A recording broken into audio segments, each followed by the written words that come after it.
We were on vacation actually back in December of 2020. Was this the fabled Costa Rica trip? That was it. Nice. Yeah. Yeah.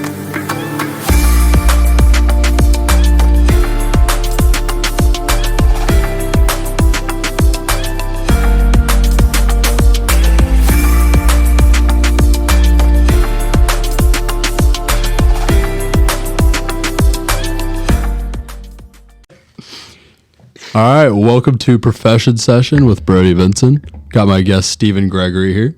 Stephen, great to have you. Great to be here. Really great to have you. Cheers, brother. Cheers.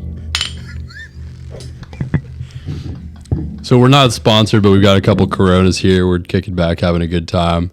But Stephen, I wanted to have you on to talk about what you do for a living right now. So I feel like you have a very interesting perspective in what you do, in that you have this business that you kind of built on your own, and then now you have a job that you're doing that's taking most of your time, kind of full time. Right. But you still have that business kind of running on the side. Right. Yeah, so January of 2021, me and Andrew started our company, Tarpon Home Services, and we came up with the unique idea of basically like a monthly handyman route, kind of, but it's like, upkeep as well, because a lot of our clients, most of them are on or at the beach, very close, and there's a lot of upkeep, like a lot more than you'd expect, with like all the salt and stuff like that, and so that's where we kind of got like the monthly deal, was because like a lot of people were asking to do like these recurring jobs for them, and so it was like, all right, well, let's, it kind of just eventually turned into, let's do like, we'll come out and spend so many hours a month. Like we have packages where it's, 4, 6, 8 hours a month, different price ranges and stuff like that. So you started your own company, Tarpon Home Services, along with Andrew. Right.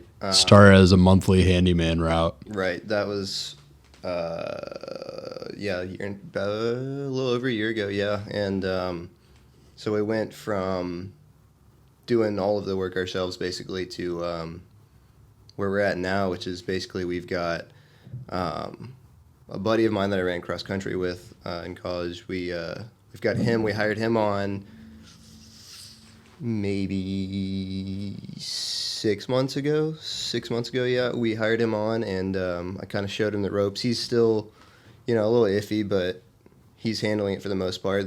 We kind of went from doing monthly, and we would do, obviously to make some money, we do, custom closets and stuff like that. And basically he's just running it for us, and me and Andrew kind of went and got our own separate gigs because we realized we didn't really have to be there to be making money from this, which is right. sick. I mean, the way we have it set up right now is we make like about $5-6 an hour of every hour he works. That's awesome. So he's basically making his own hourly, and you guys just kind of, right, for lack of better terms, just kind of subcontract him out, but through your own company. Yeah, pretty much.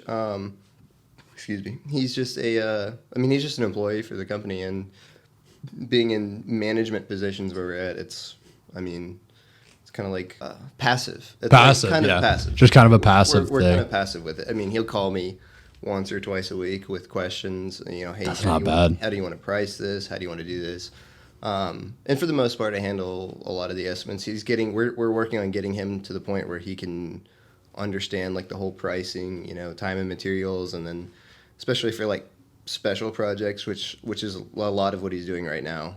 This time of year, kind of like people are kind of slow, so it kind of gets to where they want to do more home improvement, which is kind of like one-time things. Yeah, exactly. It seems like you started as this like maintenance kind of upkeep kind of thing, but you've gotten into more and more like contracting type things, where like you mentioned the building the big shelves and the closets and stuff like that. Yeah, it kind of, so originally we started out doing that, and so I've been doing this gig for 3-4 years, and just with the same clients on repeat, kind of started, and then we started getting bigger and doing like bigger contracting jobs. We were subcontracting our jobs to other people. People were subbing us on jobs. And, and then it got to the point where it was like, all right, this is getting a little too much, because, you have to have a scope of work. Basically, it's like we can't just offer everything. We have to pick a certain thing and be good at it, and that's kind of where we fell into the idea of like a monthly kind of route, basically, or subscription almost. Yeah. It's, I mean, especially for our clients at the beach, it's like they constantly need stuff done because of like the salt and.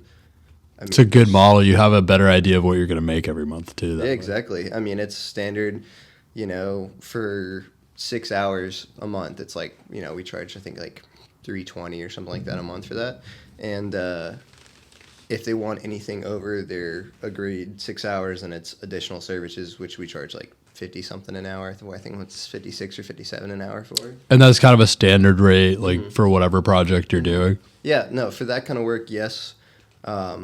Sometimes we'll quote by job if it's like bigger stuff. Obviously, if somebody wants, any kind of carpentry or anything like that, then we go, we'll charge that separately instead of just adding additional services. It's like It's a higher skill level thing. Right, exactly. If they want more of the same kind of thing, like say they happen to have more work that month, then it's like, okay, cool, that's the same, and we'll charge whatever.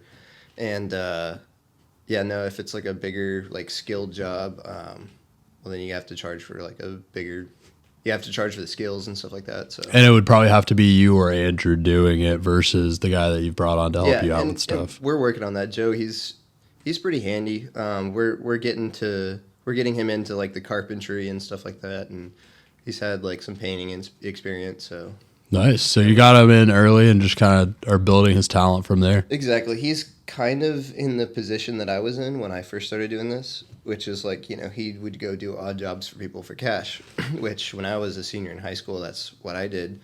I worked in the restaurant industry. I hated it. And you're just like, what else can I do here? Like, yeah, forget that. And so I started like, building furniture and stuff like that for fun. And then one of my buddies moved away to college, and he was like, hey, can you like make sure you like upkeep this guy's stuff for me? I was like, yeah, sure. Like, why not? Extra $100 a week. I would love that. Yeah. 17 years old. I was like, yeah, $100 a week sounds amazing. And so you don't have to wash any dishes. You don't have to serve anyone. Absolutely not. Absolutely not. And so that was awesome. And then he just started referring me to friends, and then their friends would refer me, and so it got to just a solid thing. And then we went to. I was just rolling with it, and then me and Andrew had this idea of. Starting it together, and we're on vacation actually back in December of 2020. Was this the fabled Costa Rica trip? That was it. Nice. Yeah. So we were in Costa Rica, and I got a call from one of my clients. He's like, "Hey, one of my buddies is moving into the penthouse at the Costa building in Jack's Beach, which is like the biggest, tallest condo building in the beach, and." He's like, he needs it completely like remodeled. Like he wants it updated, remodeled, everything. And he's like, I want you guys to do it. And I was like, sounds big like job. That's it. I was like, this is it. This is our start right here. And so that kind of gave us a little boost that we needed for, some startup money and stuff like that. And nice. Yeah, we started up and been rolling. We did some big contracting jobs, and I mean, we were doing everything. It was getting crazy. We were getting to the point where it was like, oh, hey, like my concrete deck in the backyard is like slipping 5 inches. And we were like, he was like, oh, can you raise this for me? I was like, oh, absolutely, we can do it. And then we got into the situation where it's like, okay, I don't really know what we're doing. Yeah. It was like a big, like super expensive, like, it was like, he had like these big coral pavers that were like, 12 by 24s or something like that. And we got to that position where it's like, all right, we got to tone this down, man. We can't be doing any more of this. Just anything and everything. Yeah, I mean, we ended up subbing it out because Andrew he worked at a tile shop. Oh yeah. And so he was working for the tile shop, and so we just ended up subbing it out to one of the guys that he knew, like one of the installers, and we were like, all right, dude, like we'll get it raised back up, but when it comes to laying it stuff back down, like that was it. And, so in a case like that where you do have to end up subbing it out, are you kind of adding a little like an administrative fee, so to speak, on top of like the original cost? Yeah, usually we get 10 to 15%. That's pretty good. Excuse me. Yeah. I mean, there's something to be said for just like the word of mouth that you built and like the kind of customers coming in based off of that. That is like the biggest part of it too, is because like if you get, your people that you want to sub jobs out to, say you have like a tile job or something like that, if you always use the same guy, like you're just constantly going to get referred, and it's the connections. I mean, we got to the point where it was like, if if ever we had a flooring job, we would sub out our guy Eli and stuff like that, and it's just like we constantly went with it. And so honestly, the connections is like a big part of subbing jobs out. That's what, like, sometimes there's a job you can do, and it's like, yeah, but if I sub it out to this guy, he'll do it. I'll still make some money, and we'll get connections further down the road. So it's like, makes it a little easier on us that we don't actually have to. Because he might be a little bit more of a specialist at it, and, he'll Exactly. do like a quicker job at it. Exactly. And the thing is like, whoever hired me, it's like my name, these people might even be better than me at this job. So it's like, if I get the contract and I sub it out, sub some of the work out at least, my name's still on that, and so I still get the reference, and they get the reference too. So it's like, there you go, double win, basically. So what was the point that you said it was like in 2021 you kind of decided to do it with Andrew, who was your partner, and starting it. What was it that made you decide, like, after it had been a little bit of a gig for a while, to make it official like that and make it like an actual company? It was when we got that call in Costa Rica.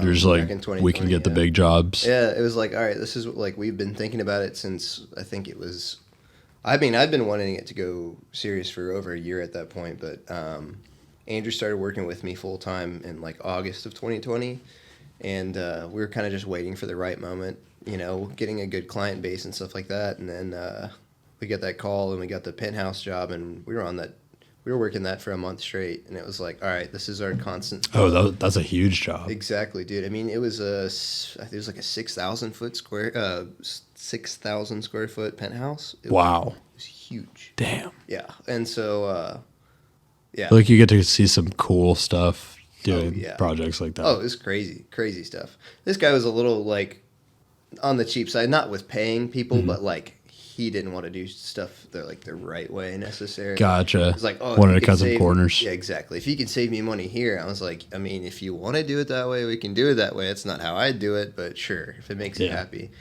But we got that call, and it was like, all right, well, here's our study. We were making like $1,000 a week doing that. Really? Yeah, it was February. Ended up being the beginning of February all the way through, like, I want to say we finished March 11th or something like that. So nice. Yeah, it was just constant flow, and we were like, all right, cool, we'll just put it away, and then we finally got to work. We had our other client base of like monthly, weekly people, and then we got money from contracting jobs, and so we were like, all right, this is it, let's do it. Because I wasn't in school at that point. I kind of took a break back in like fall of 2020 was when it all went online with COVID and stuff like that. I was like, yeah, I don't really just kick this up a little bit more. I was like, you know what? Why not? Like, why not go for it now? And so we decided to start going for it, and we got that opportunity, and we went for it, and it was going great. Sense. Yeah, and that's about it. So then, flash forward a little bit. Because I know this was more recent, but you started it's full time, right? This other job. So you started a full time job pretty recently. I want to say like towards the end of last year. Yeah, is that right? November. Yeah.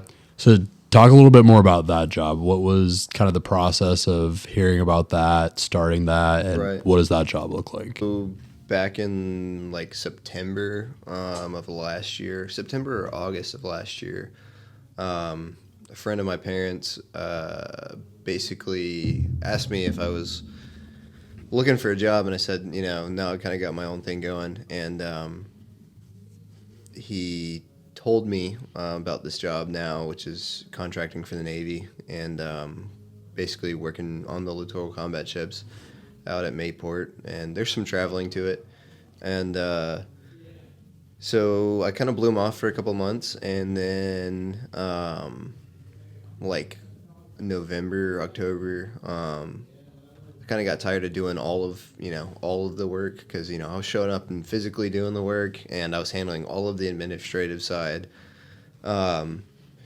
I was kind of getting tired of it, and so I called him up. I was like, hey, if you're still looking for somebody, I'll do it. And the company that I work for now, Duke Marine Engineering, he basically are trying to build a base in Jacksonville, because they have at all the naval bases in the country, they're basically like a staple.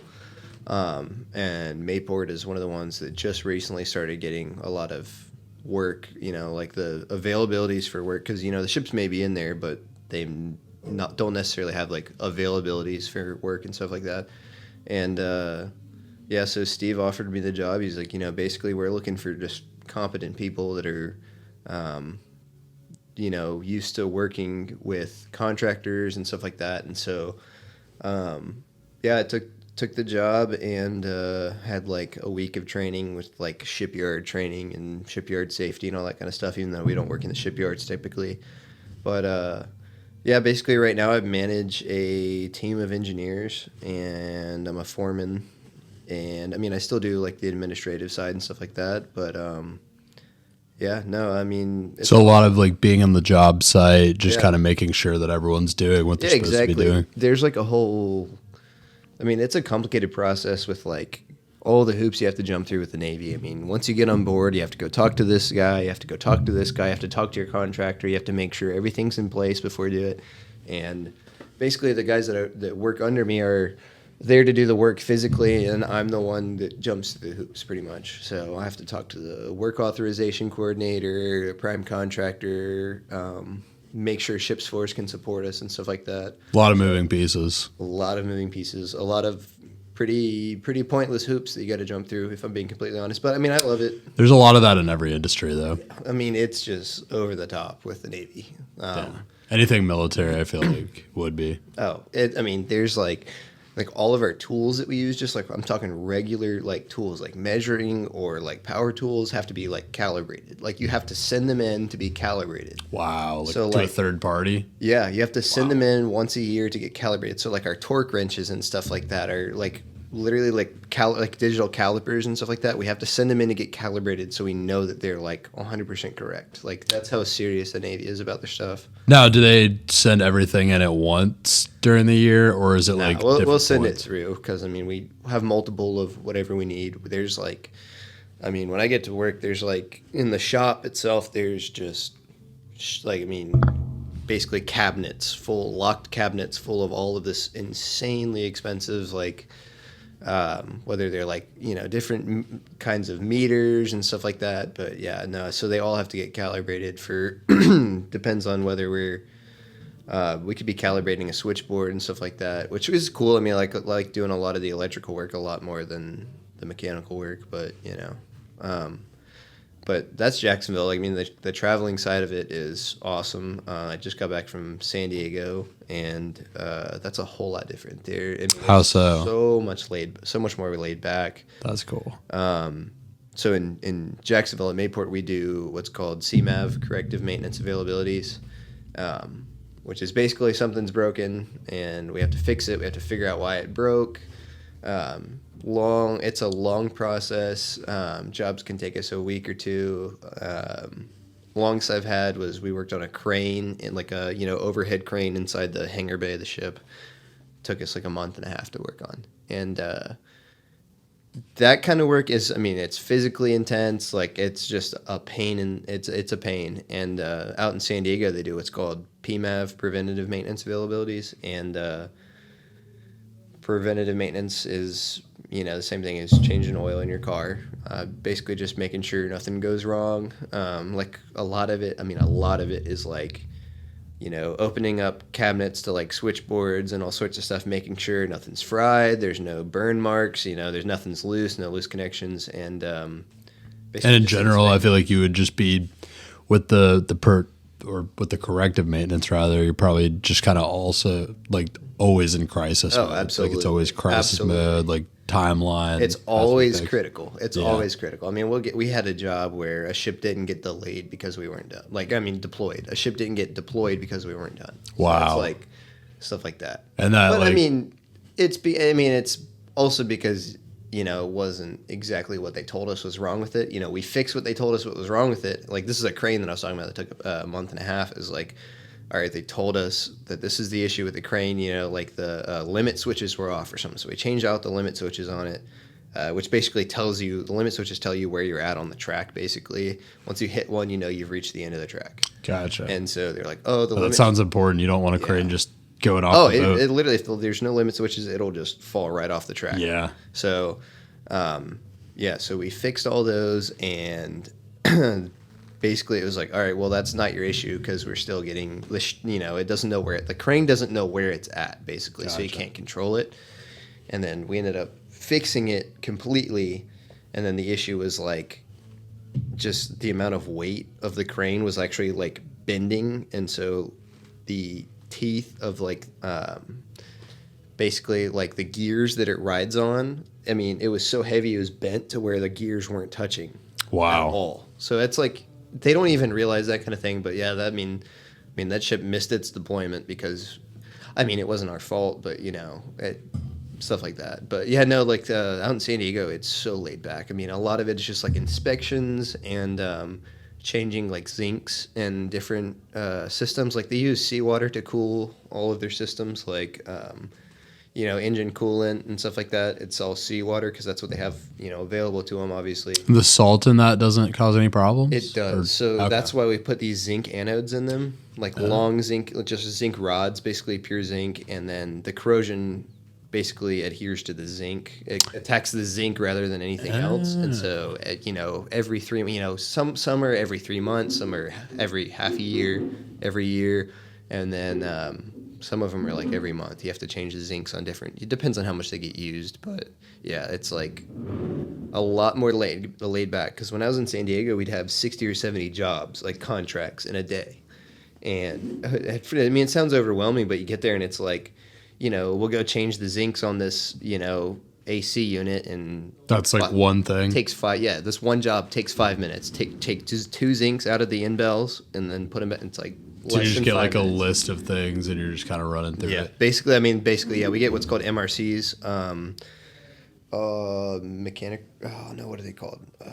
Mechanic report cards or something like that. And basically, we get MRCs and we get like 70 MRCs a day, and we have to follow each one. It's like open this up, inspect it, or change these zincs. And little checklist to go. Yeah, it's literally, we call them checks. They're literally just like checks. You're done after that. And, yeah, that sounds pretty casual. And then if there's an issue, you inspect it and there's an issue, you can't complete your check, there's something wrong, you write what's called a CFR, condition found report, file that, and then send it off to them. It's like, all right, well, not my problem anymore. I mean, they can like hire us to do the CMAV, because that's where the PMAV turns into CMAV, is where you can't do it, and so there's something wrong with it, obviously it needs to be fixed, so it turns into CMAV. It. Exactly. Okay. So then it's up to them whether they want to hire us for it or not. But it was so much more laid back there too, and just a super fun like working environment. Like the guys at the shop all are 20s, in between I'd say 20 to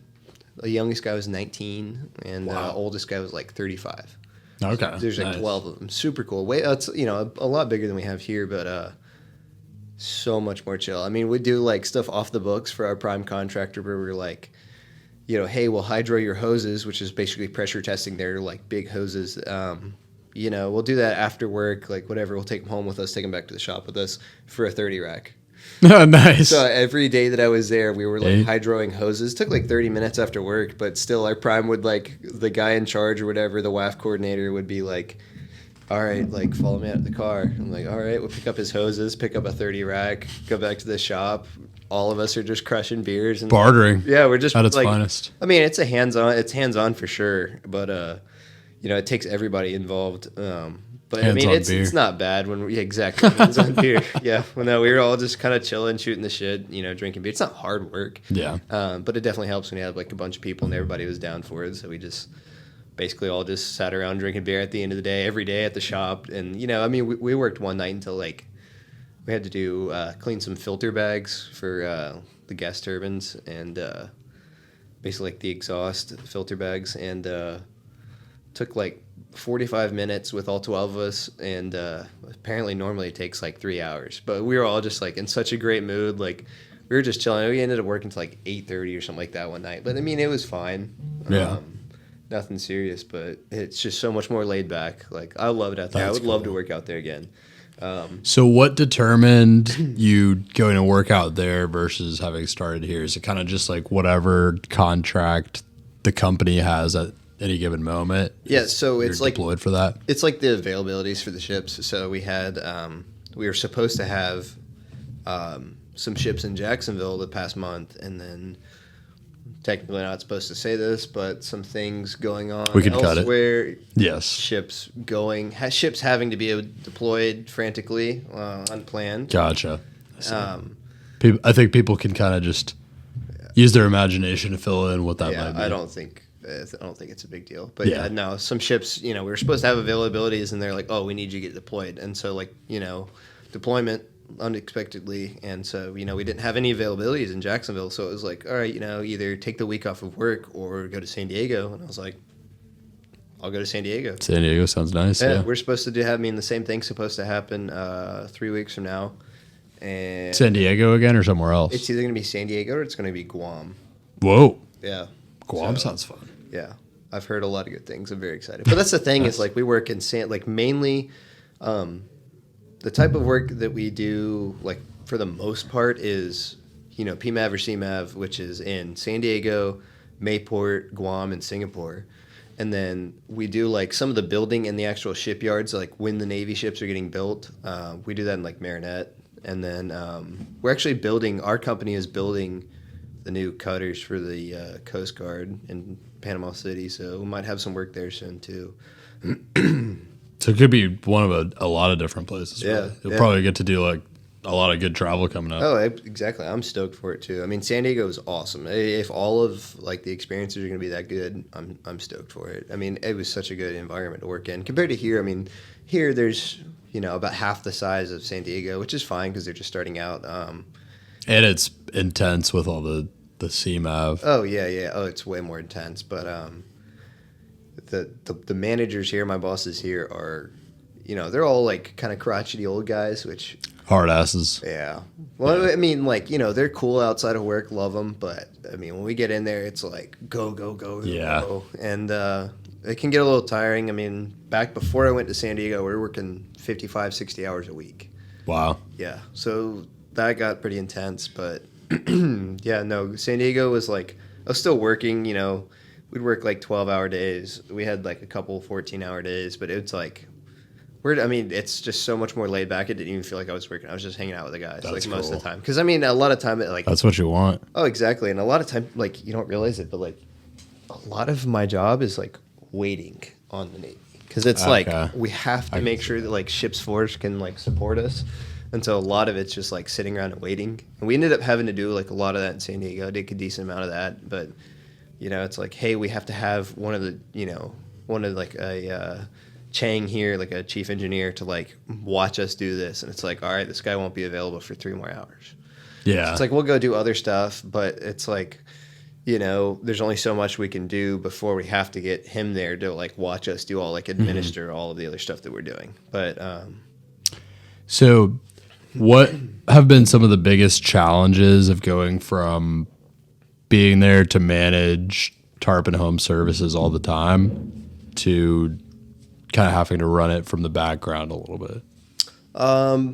Honestly, one of the issues that I've, like, kind of dealt with the most is, it sounds kind of bad, but having somebody that I can, like, fully trust to, like, do, like, a really good job, like... Well, because like you said earlier, you're putting your name on everything. Exactly. Yeah. That's, like, the biggest part. And, like Joe, I've taught him... He was already pretty handy, and I've taught him, just about everything that I could, in the amount of time. But, there's some jobs where it's like, he's like, hey, like, Anthony wants me to do this. I'm like, dude, I don't really trust you to do that. Nothing against you, but he could just hire, like, an actual company to do that for you. And you don't even have to worry about it. Plus, he's like, because some of the stuff is, like, kind of stupid. It's like, hey, like, I need you to, like, drive over here and, like, pick up a bouncy house or something. It's like, dude. Oh, really? Yeah, like, and that's just like, oh, he can't think of anybody else to do it. So Yeah. he's just calling us. I'm like, Joe, just have him hire a company, dude. Like, you're going to have to drive 2 hours to pick it up, 2 hours to get here, 2 hours to set it up, 2 hours to break it down. I'm like, dude, just don't mess with it. And it's not really in line with what you're doing anyway. Exactly. It's like, I don't even know how to charge for that. Like, honestly. Yeah, what are they going to ask you to pick up their groceries next? That's what I'm saying, dude. Pick up their kid from daycare.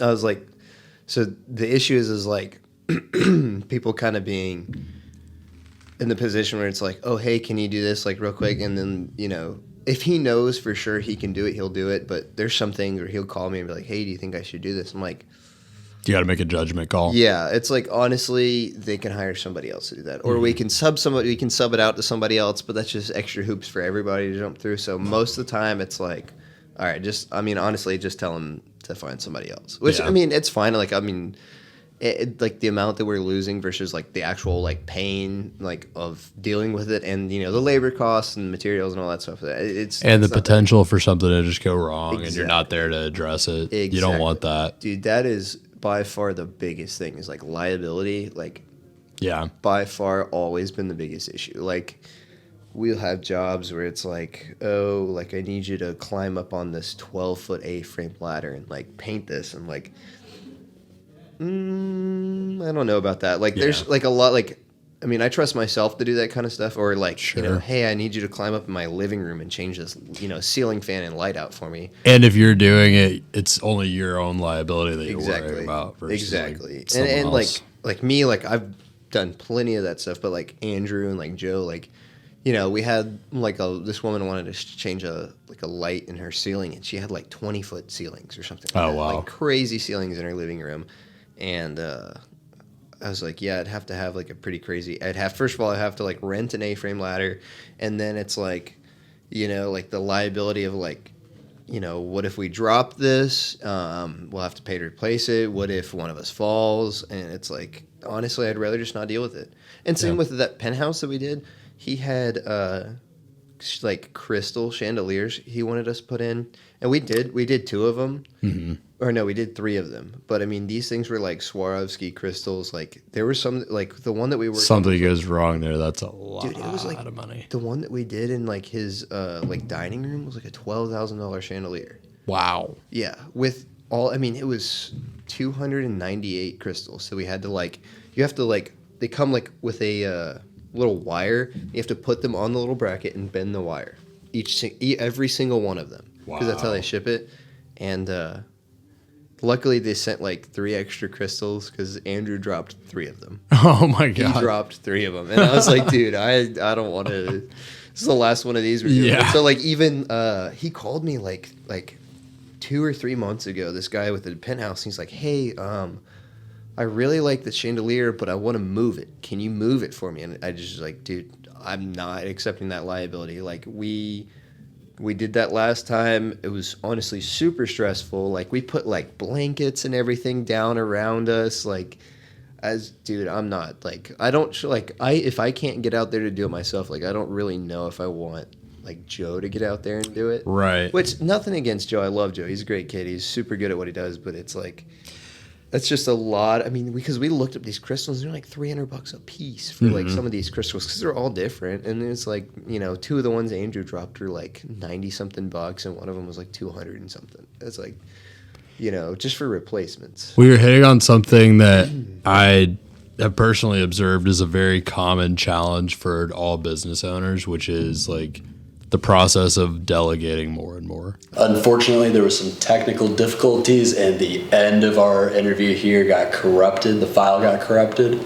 So instead of showing you the wrap up of this interview, I'm just going to end it with this handsome guy. Thanks for watching Profession Session. I'm your host, Brody Vincent. You can find us on Instagram, YouTube, LinkedIn, or TikTok at Profession Session on all channels. You can also find my guest from this episode at the tag and details of this post. Stay tuned for new episodes and short little clips of deep dives into specific topics across all of our channels. If you know a young standout professional business owner or entrepreneur with a unique or interesting story, DM us anywhere and let us know, and they may be the next to tell it here on Profession Session. Until next time, stay focused, stay hustling, and stay networking. This has been Profession Session.